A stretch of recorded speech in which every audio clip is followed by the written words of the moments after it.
invitation. Oh, wait with that. Thank you for your invitation.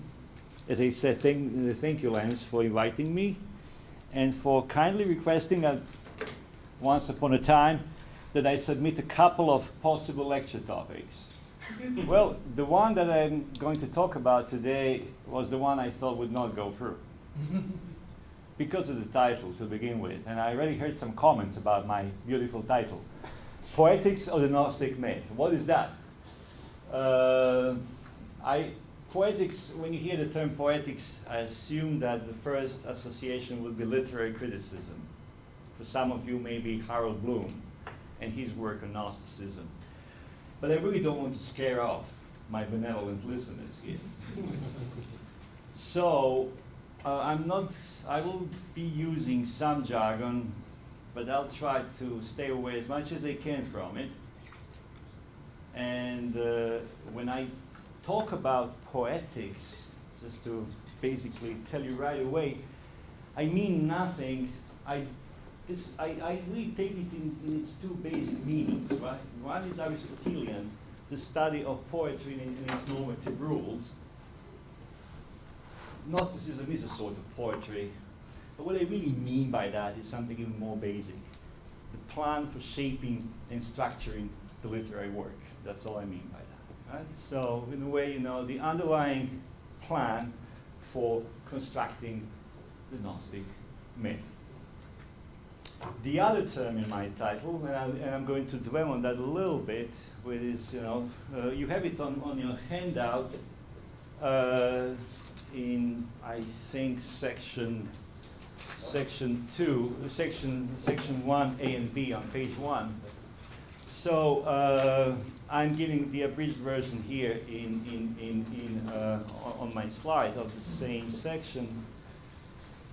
So the other term, myth, is a little bit more complex and possibly even disturbing, I hope not really, for some of the people in the audience.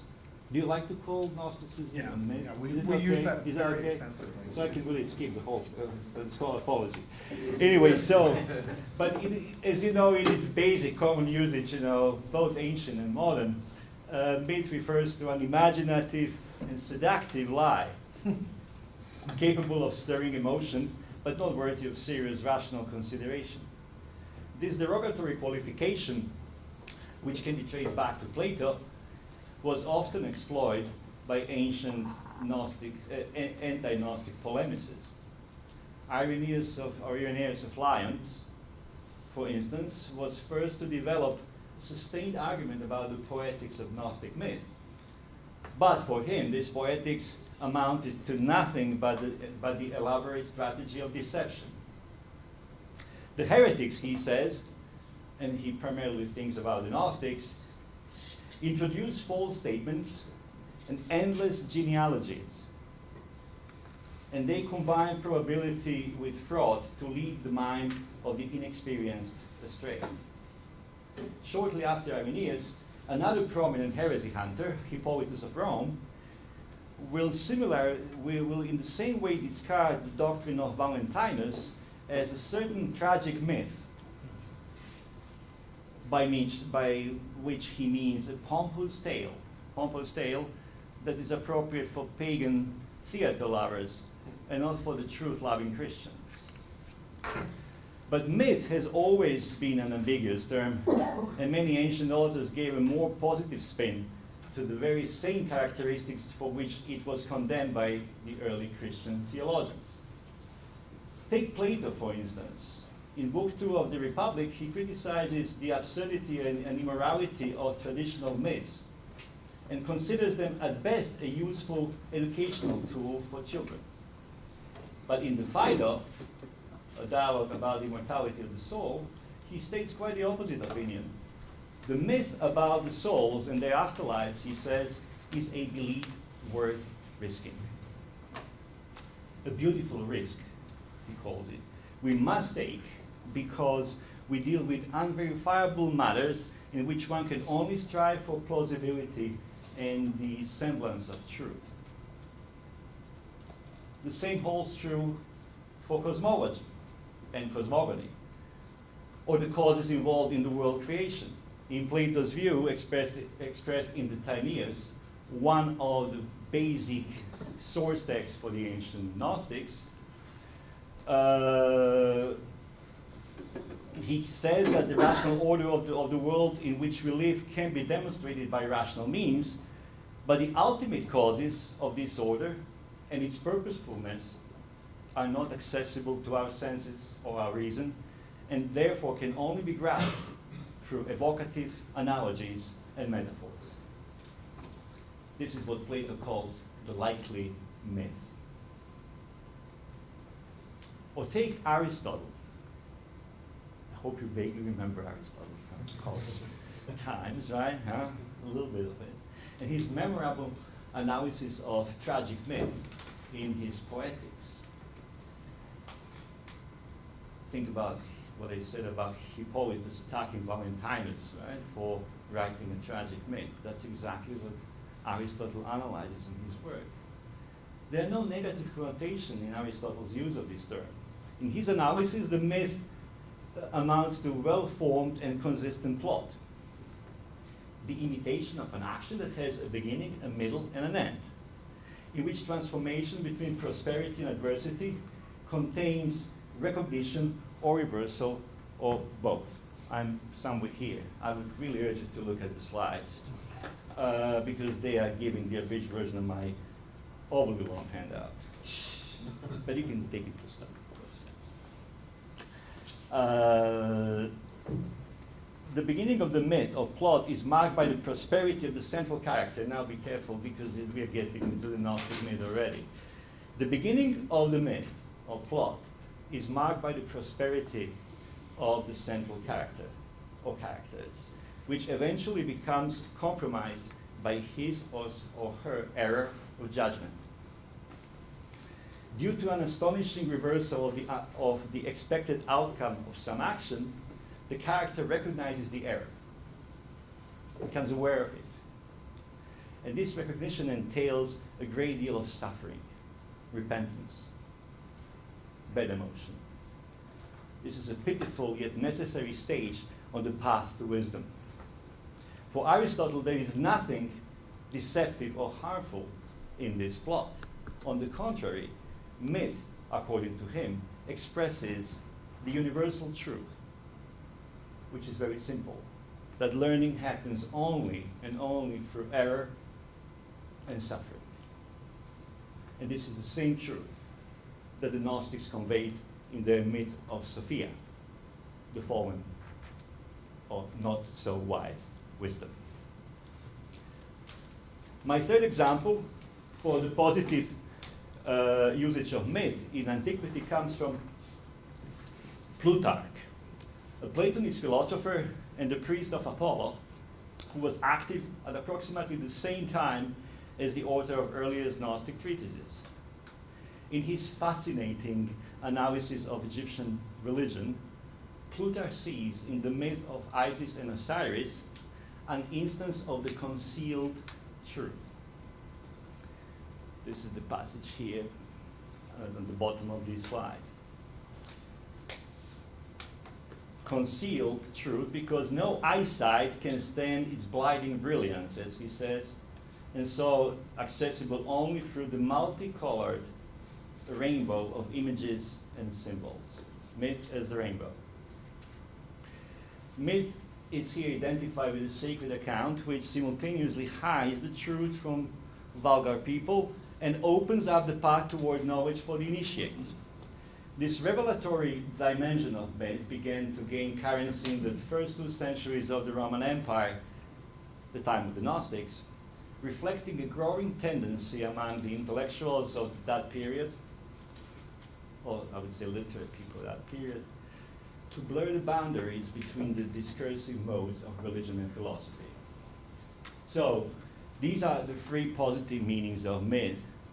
And the purpose of this long introduction was simply to provide a necessary context for the understanding of ancient Gnostic thought experiment and its choice of myth as its privileged mode of communication. My contention is that ancient Christian Gnostics consciously adopted all these positive connotations of myth. Like Plato, they saw in the mythical mode of representation a risk worth taking, because the knowledge that comes by this path would not be attainable in any other way. Like Aristotle, they saw in a well-formed myth the best way to convey the universality of human experience. And like Plutarch, they found in the elusive language of myth the way to emphasize the secrecy and specificity of their experience, to give it a divine pedigree, and to make it better resonate with the spirit of time and its increasing interest in the mystical and the occult.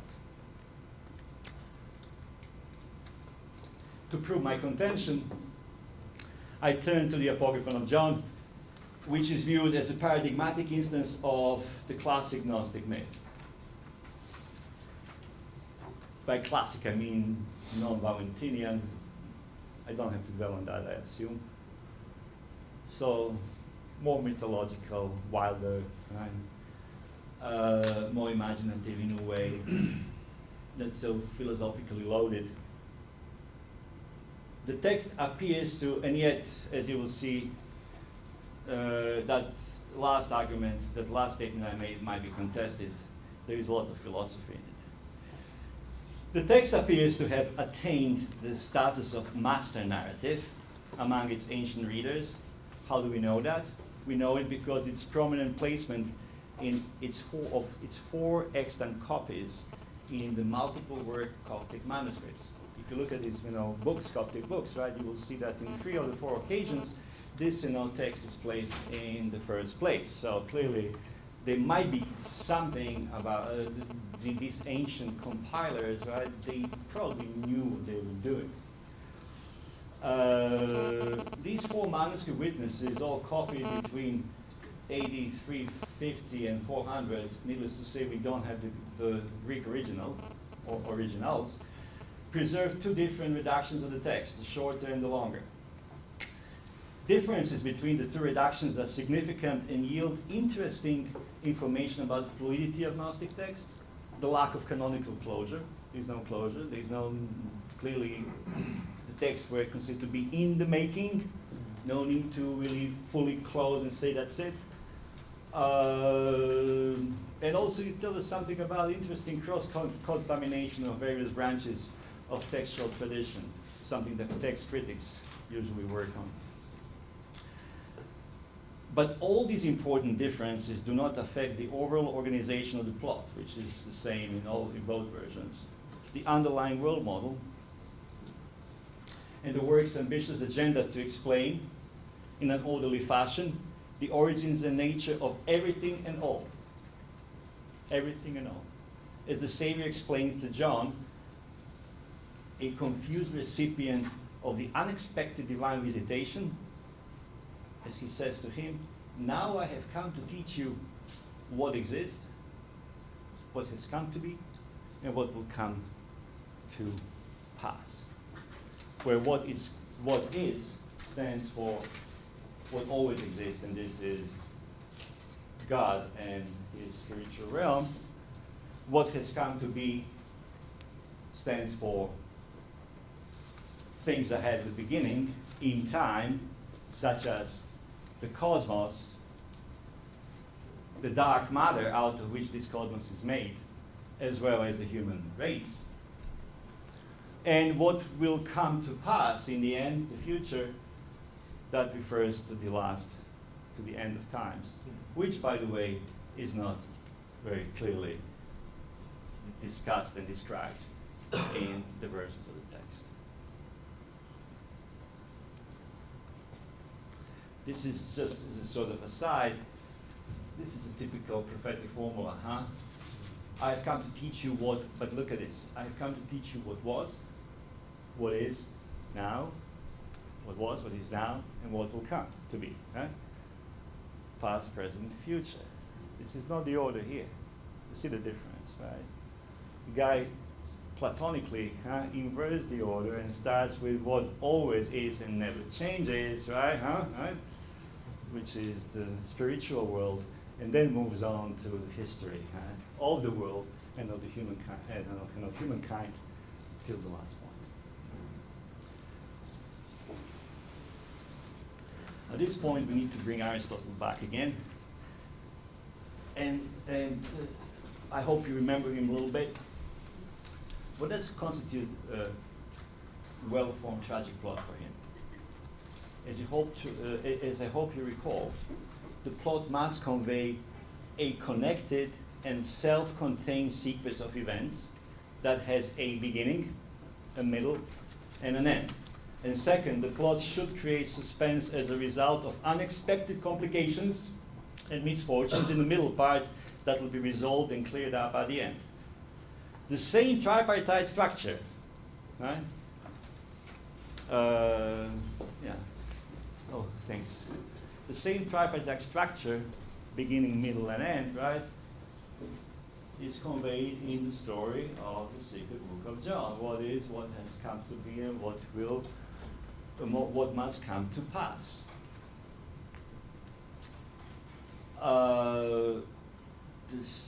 And the second requirement is that, so the same tripartite structure can be observed in this Savior programmatic statement. What exists refers to the initial prosperity in the luminous realm of light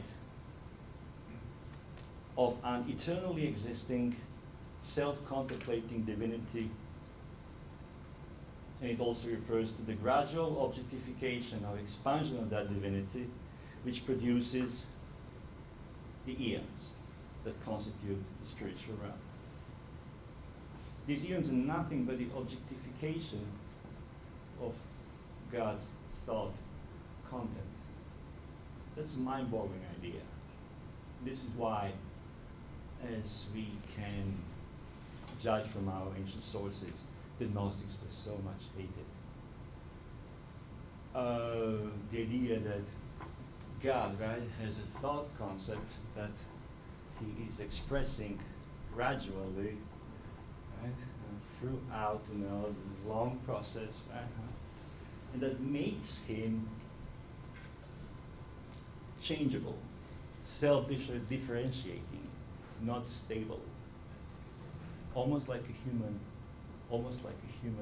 being, the developing human being, who gradually becomes aware of her or his infinite potential.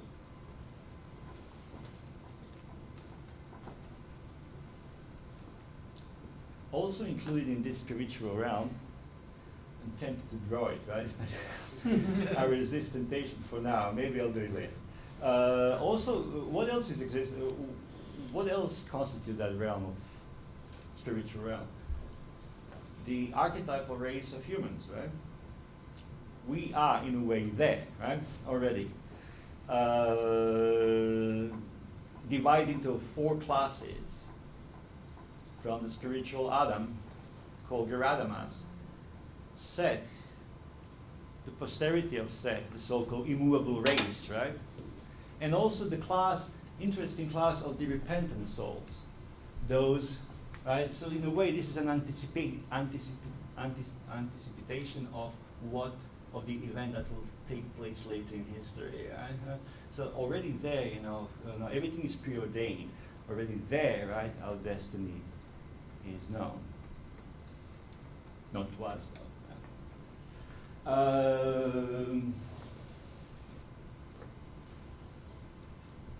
But the specters of misfortune hovers over this whole realm of light.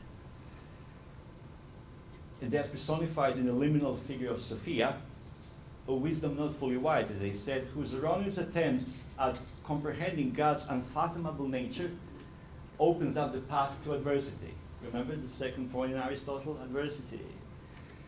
Sophia's misjudgment marks the beginning of the middle section of what has come to be. In this section, we witness the devastating consequences of her error, her miscarriage of darkness, dark matter, the appearance of its malformed and irrational ruler, called Yaldabaoth, who is identified with the biblical demiurge god, and his fabrication of the physical world and the earthly human race. The prospects of the irreparable disaster are looming, but they are timely averted by Sophia's recognition of error and her ensuing repentance. Metanoia in Greek, that's an important term. In exchange for her good behavior, Sophia is rescued from darkness and lifted up to the region in between the spiritual and material world. It is from there that she will preside over a long-lasting struggle with the cosmic powers for dominion over the imprisoned human race, for the rectification of its deficiencies, and for their transformative reintegration with the spiritual fullness.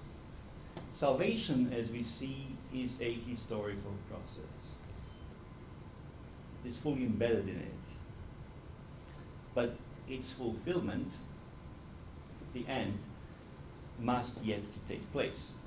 The closure of the plot of what must come to pass, the reintegration, the final reintegration, is often alluded in both texts, but we are left in the dark about the last event that brings the plot to a definite end.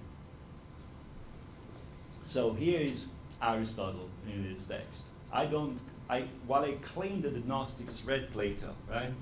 I'm not foolish to claim that they must have read Aristotle. But in a way, being literate and sophisticated enough, they were probably aware of the main rule that even kids in our schools today learn, right? The story must have the beginning, a middle, and an end. And that it must have a complication that sets the plot into motion, right? And leads it to its resolution.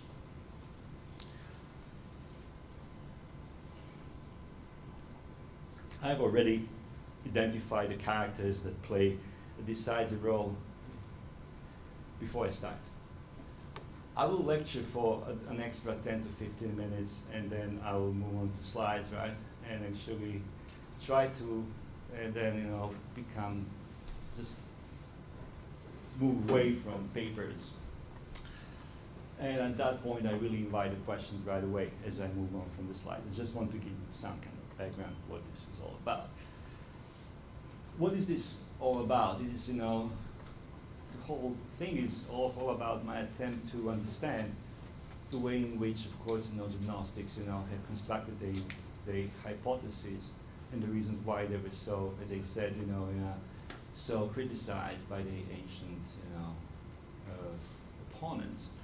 So one of the reasons is this, tragic plot, tragic myth on which they exist, right, which they're trying to convey. The other one I already mentioned, right, which is the changeability of God, right, its self-transformative potential.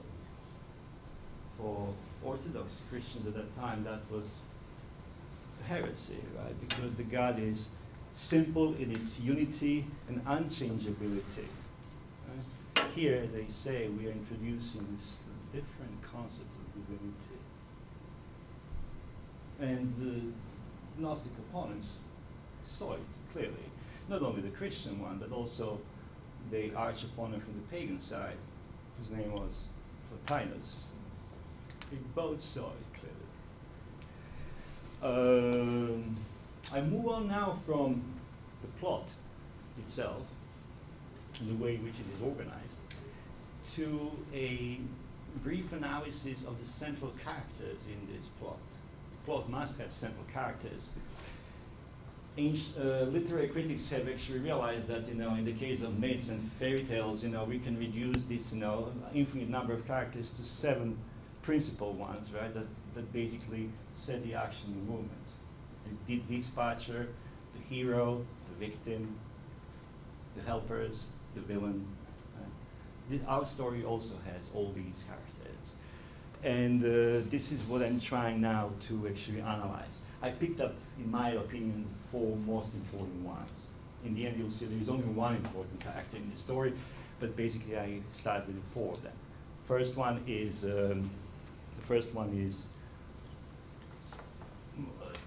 the fellow I call God without qualities. The invisible spirit, right? Then the second fellow, Sophia, our sister. This is the way the Gnostic call her.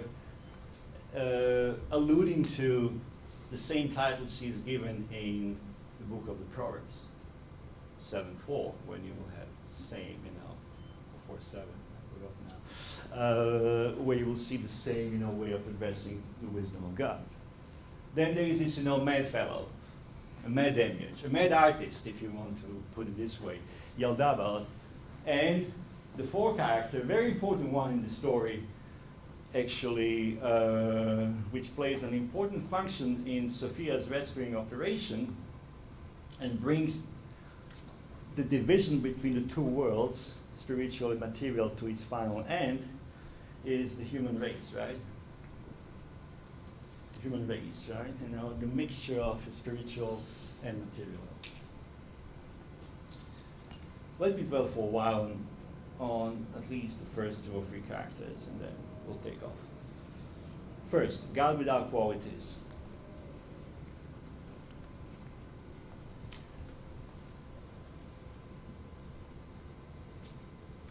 As I said, like in all other Gnostic traditions, the Apocryphon of John proposes a derivational world model, a multi-layered, I'm tempted to draw again, a multi-layered, hierarchical construction that gradually unfolds from the first principle of God without qualities. That principle is beyond being an intellection. It cannot be described, it cannot be fathomed, it cannot be even intellectually grasped. It's beyond comprehension. As the Savior explains to John in the opening sections of his revelation, it resists all predication. To prove this point, the Savior resorts to the well-known methods of negative theology, common phenomenon in various religions, and he distinguishes between 3 methods. The purpose of the first method is a simple negation. God is not X. God is not Y. All individual qualities are denied of God on the ground that the absolute unity and priority of God is not identical with anything else, and so any attempt at determining this unity leads to its negation. The second method is even more effective in that it deprives divinity of the opposed pairs of qualities. He is neither X nor Y, or even better, he is neither X nor non-X, right? It is not, I give a couple of examples. It is not great, it is not small. It is not male, it is not female. That's very important, right? Sexual language begins an important role in the text, right? It's important to know that God is not, as is very often assumed, both male and female, but neither male nor female, totally deprived of all characteristics. So when you say that he is neither small, it's not even he, right? I'm sorry, I'll use he, I shouldn't. It is not great, it is not small. It means that it suggests that we cannot think of God in terms of any magnitude or any size. We have to transcend it. The last method argues that positive determinations may only be used to convey the effects of God's activity, but they say nothing about its essence. As the Savior explains to John, it is the one that bestows good and does good, not as though possessing, but rather as bestowing. Right? Gives good, but this is not good. It's beyond that. Because if it is good, then it can participate in the ideal goodness, which means that it is going to be subordinate to it. So Gnostics actually have a kind of heavy share, right, in this kind of philosophical language. And even in the text, in this mythological text like the Apocryphon of John, that's why this is so mind-boggling, suddenly you have this switch of mode, switch of register. You get from mythology into philosophy, right? So this is something that, of course, characterizes the whole text.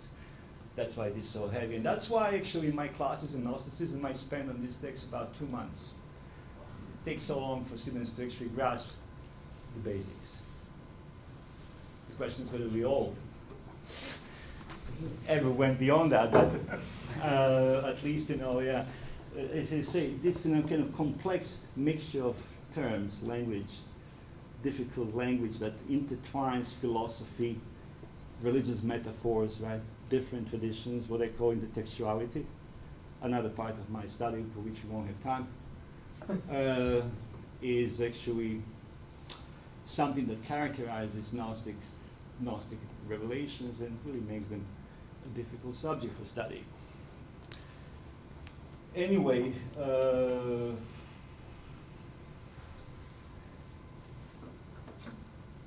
so where does the story go from here? If we have denied all qualities to God, what do? How do we explain, right? How do we continue the story? We have reached the first deadlock, right? It's this, how does the story proceed? What do we need to do, to set the plot in movement after this, total denial?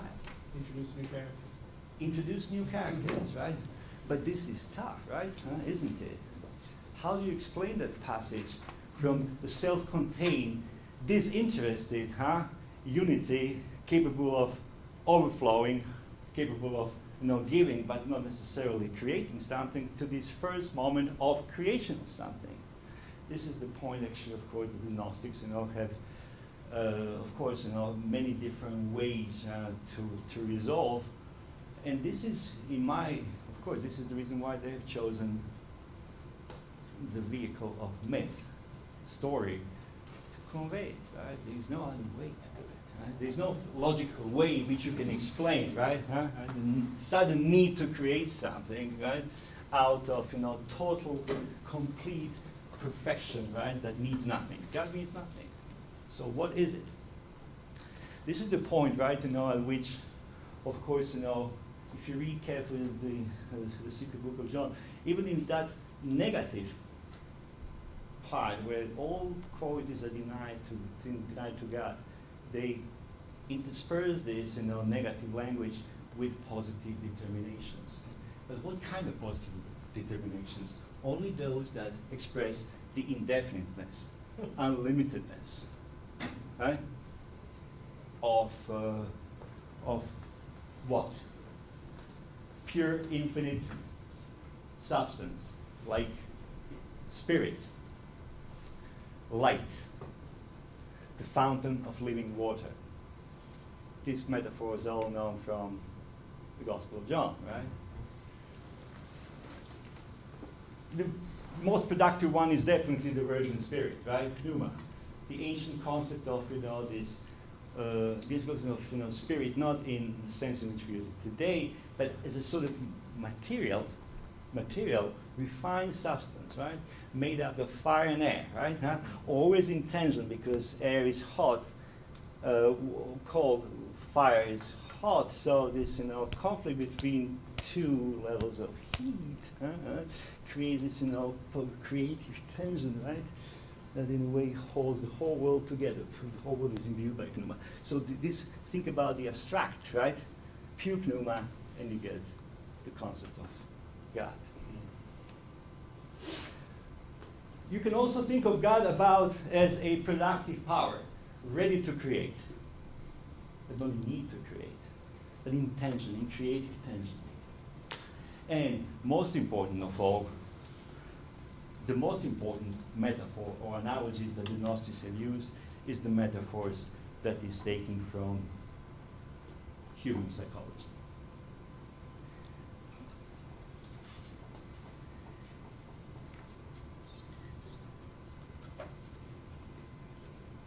God is described as the will to self-knowledge, as a self-searching gaze, searching for something yet not finding anything, an absolute tension, the most creative moment of all of our creative acts, right? When we are not yet committed to the action and yet, right, ponder all possible ways in which we could actually perform the action. This is the moment actually in which God is eternally caught in its very beginning.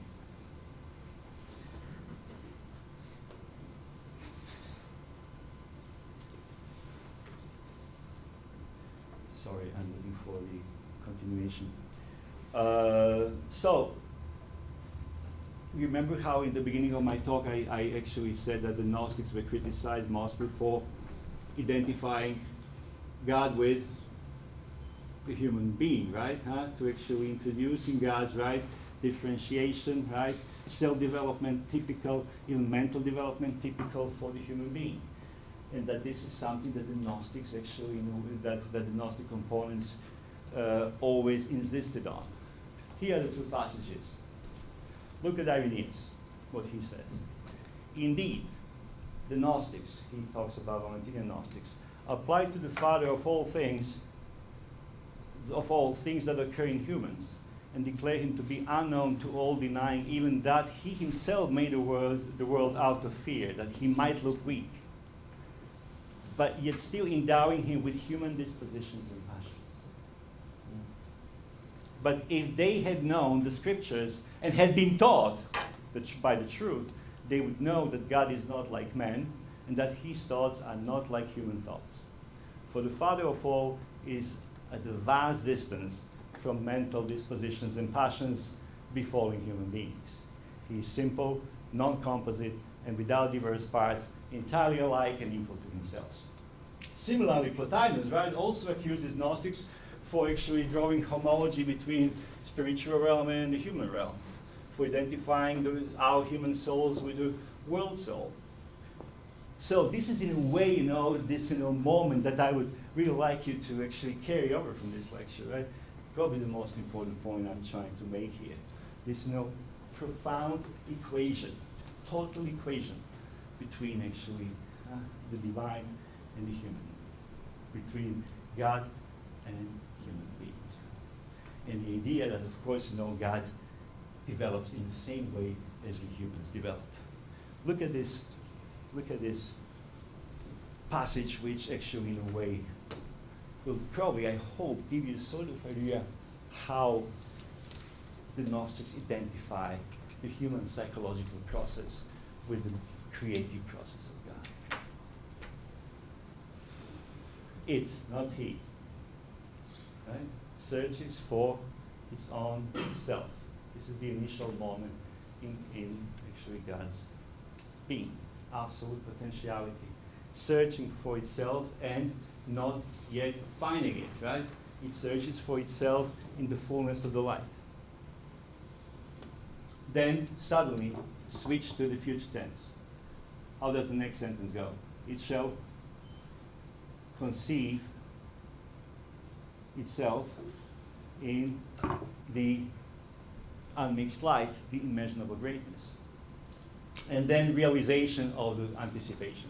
It conceives its own self in its own light that surrounds it, the fountain, the living water, the light full of purity. Notice that moment of the initial recognition. For those of you who study psychology, something like the mirror phase or mirror stage, may sound familiar, right? Who are familiar with this concept, you actually see the same moment in God's development here, right? This, in God's self-development. Right? The moment from this, the transition from this indefinite, indifferent, blissful, self-contained existence to the will of knowing oneself. The split between subject and object. The moment where actually, of course, God becomes aware of its image, and in the second moment, in every way conceives this image, identifies with it, and turns it into separate being, the second being in the divine fullness, called Barbello, the female principle, but also called male and female, because it's a realization of all potentials of God, but also called conception or first conception. This is actually, of course, so you can see what you can see here is really the gradual development of rationality. God is becoming a self-conscious subject. The next move, of course, consists in further exploring and identifying his creative potential. And this is why he continues to generate out of himself different eons whose name sound like as if they are coming from a psychological textbook. Grace, truth, light, intelligence. These are the names of these spiritual eons. So the whole spiritual reality is nothing but a symbolic expression of God's inner thinking. The last eon that he conceives of himself is called Sophia. And Sophia is the Greek term for wisdom. Wisdom should be really, and it was considered to be the ultimate goal of human life, isn't it? Wisdom is actually that to which all human beings strive. I've given to you in this, in this synoptic presentation to show to you how the Gnostics actually conceived or actually drew in creating their own version of creative process in God, how they drew on contemporary psychology. According to one Roman philosophers who drew on Greek philosophers which were available to the Gnostics, he describes the human cognitive process as the one in which, the intellect eventually seizes some visual impressions, and from these are formed the conceptions of things which the Greeks sometimes called enoi. This is the name of the second principle in Gnosticism, and sometimes prolepses, or preconceptions. And now look at this.